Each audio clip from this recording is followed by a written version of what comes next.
मन की बात। मेरे प्यारे किसान भाइयों और बहनों, आप सबको नमस्कार।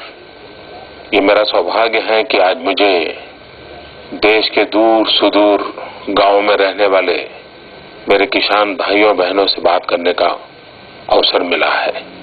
और जब मैं किसान से बात करता हूं तो एक प्रकार से मैं गांव से बात करता हूं, गांव वालों से बात करता हूं, खेत मजदूर से भी बात कर रहा हूं, उन खेत में काम करने वाली माताओं बहनों से भी बात कर रहा हूं। और इस अर्थ में मैं कहूं तो अब तक की मेरी सभी मन की बातें जो हुई है उससे शायद एक कुछ एक अलग प्रकार का अनुभव है। जब मैंने किसानों के साथ मन की बात करने के लिए सोचा तो मुझे कल्पना नहीं थी कि दूर दूर गांवों में बसने वाले लोग मुझे इतने सारे सवाल पूछेंगे, इतनी सारी जानकारियां देंगे। आपके ढेर सारे पत्र, ढेर सारे सवाल ये देख करके मैं हैरान हो गया। आप कितने जागरूक हैं, आप कितने सक्रिय हैं और शायद आप तड़पते हैं कि कोई आपको सुने। मैं सबसे पहले आपको प्रणाम करता हूं कि आपकी चिट्ठियां पढ़ करके उसमें दर्द जो मैंने देखा है, जो मुसीबतें देखी है, इतना सहन करने के बावजूद भी पता नहीं क्या क्या आपने झेला होगा।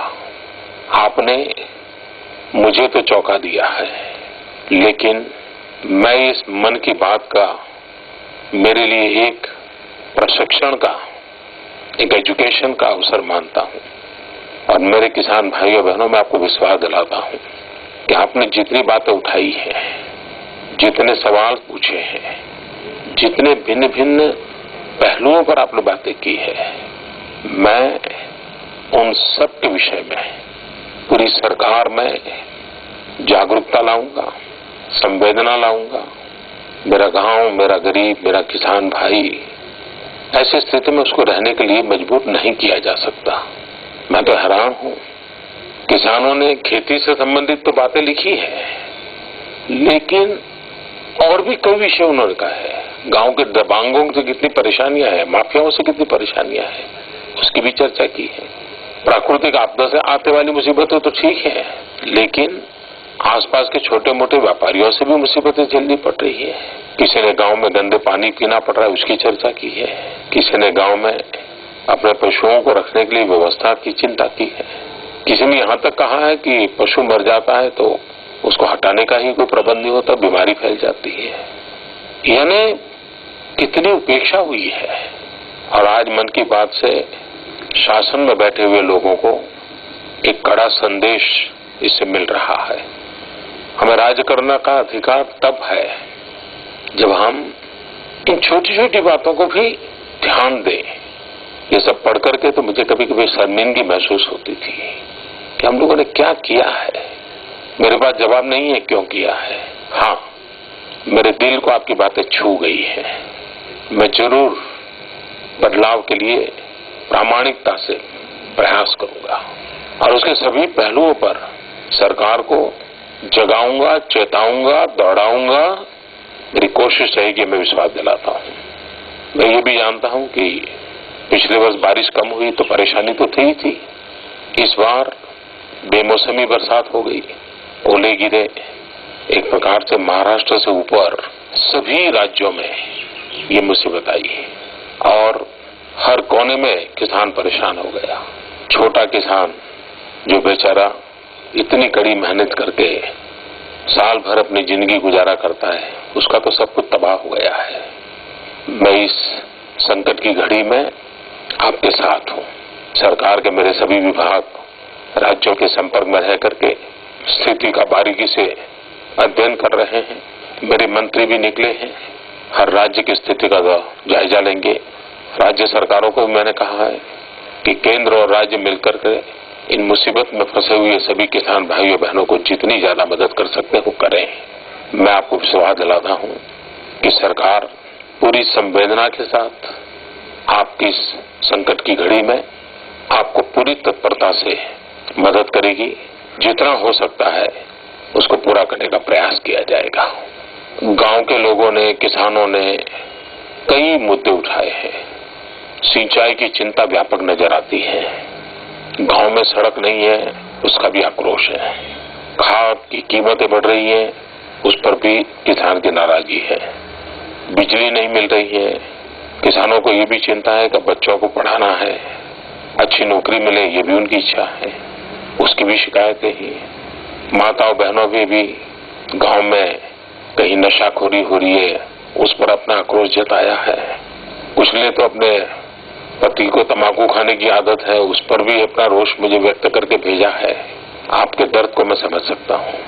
किसान का ये भी कहना है कि सरकार की योजनाएं तो बहुत सुनने को मिलती हैं, लेकिन हम तक पहुंचती नहीं है। किसान ये भी कहता है कि हम इतनी मेहनत करते हैं, लोगों का तो पेट भरते हैं, लेकिन हमारा जेब नहीं भरता है, हमें पूरा पैसा नहीं मिलता है। जब माल बेचने जाते हैं तो लेने वाला नहीं होता है, कम दाम में बेचने जा पड़ता है। ज्यादा पैदावार करें तो भी मरते हैं, कम पैदावार करे तो भी मरते हैं। यानी किसानों ने अपने मन की बात मेरे सामने रखी है। मैं मेरे किसान भाइयों बहनों को विश्वास दिलाता हूँ कि मैं राज्य सरकारों को भी और भारत सरकार के भी हमारे सभी विभागों को भी और अधिक सक्रिय करूंगा। तेज गति से इन समस्याओं के समाधान के रास्ते खोजने के लिए प्रेरित करूंगा। मुझे लग रहा है कि आपका धैर्य कम हो रहा है। बहुत स्वाभाविक है, 60 साल आपने इंतजार किया है। मैं प्रामाणिकता से प्रयास करूंगा। किसान भाइयों, ये आपके ढेर सारे सवालों के बीच में मैंने देखा है कि करीब करीब सभी राज्यों से वर्तमान जो भूमि अधिग्रहण बिल की चर्चा है, उसका प्रभाव ज्यादा दिखता है। और मैं हैरान हूं कि कैसे कैसे भ्रम फैलाए गए हैं। अच्छा हुआ आपने छोटे छोटे सवाल मुझे पूछे हैं, मैं कोशिश करूंगा कि सत्य आप तक पहुंचाऊं। आप जानते हैं, भूमि अधिग्रहण का कानून 120 साल पहले आया था। देश आजाद होने के बाद भी 60-65 साल वही कानून चला। और जो लोग आज किसानों के हमदर्द बनकर के आंदोलन चला रहे हैं, उन्होंने भी इसी कानून के तहत देश को चलाया, राज किया और किसानों का जो होना था हुआ। सब लोग मानते थे कि कानून में परिवर्तन होना चाहिए। हम भी मानते थे, हम विपक्ष में थे, हम भी मानते थे। 2013 में बहुत आनंद फानंद के साथ ये नया कानून लाया गया। हमने भी उस समय कंधे से कंधा मिलाकर के साथ दिया। किसान का भला होता है तो साथ कौन नहीं देगा, हमने भी दिया। लेकिन कानून लागू होने के बाद कुछ बातें हमारे ध्यान में आई। हमें लगा कि शायद इससे तो हम किसान के साथ धोखा कर रहे हैं, हमें किसान के साथ धोखा करने का अधिकार नहीं है। दूसरी तरफ जब हमारी सरकार बनी तो राज्यों की तरफ से बहुत बड़ी आवाज उठी, इस कानून को बदलना चाहिए, कानून में सुधार करना चाहिए, कानून में कुछ कमियां हैं उसको पूरा करना चाहिए। दूसरी तरफ हमने देखा कि 1 साल हो गया, कोई कानून लागू करने को तैयार ही नहीं कोई राज्य। और लागू किया तो उन्होंने क्या किया, महाराष्ट्र सरकार ने लागू किया था, हरियाणा ने किया था, जहां पर कांग्रेस की सरकारें थी। और जो किसान हितैषी होने का दावा करते हैं, उन्होंने इस अध्यादेश में जो मुआवजा देने का तय किया था उसे आधा कर दिया। अब ये है किसानों के साथ न्याय। तो ये सारी बातें देख करके हमें भी लगा कि वो इसका थोड़ा पुनर्विचार होना जरूरी है।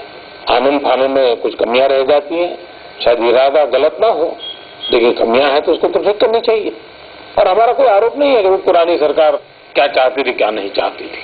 हमारा इरादा यही है कि किसानों का भला हो, किसानों के संतानों का भी भला हो, गांव का भी भला हो। और इसलिए कानून में अगर कोई कमियां हैं तो दूर करनी चाहिए।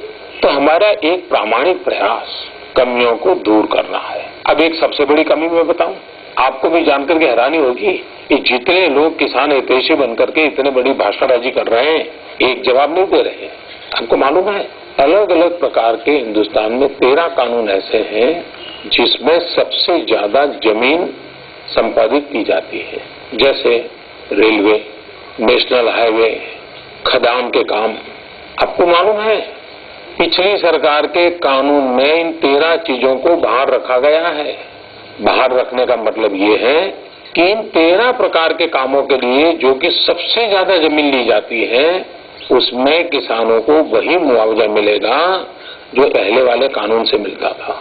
मुझे बताइए, ये कमी ठीक नहीं? गलती ठीक नहीं।